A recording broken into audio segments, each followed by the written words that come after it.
7 orang komisioner, sekretariat, anggota Pokja itu kita minta ya kalian itu mundur aja dulu supaya kalian itu bisa fokus untuk membela diri di persidangan. Proses hukumnya itu harus dijalani. Memang ini kan negara hukum, bukan berarti orang diperiksa di kepolisian, di pengadilan itu sudah pasti bersalah. Enggak, jangan pakai asumsi seperti itu. Mundur aja dulu dari KKR, biar KKR itu tetap berjalan, digantikan oleh orang lain, kalian bisa fokus ke proses persidangan.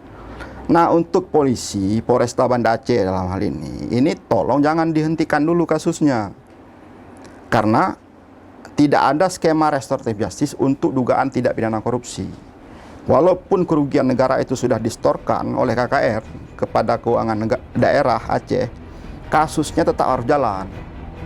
Kalian bekerja aja dulu sesuai dengan tugas dan fungsi kalian gitu. Jangan dihentikan dulu, biar nanti KKR dan jaksa melakukan pembuktian di pengadilan.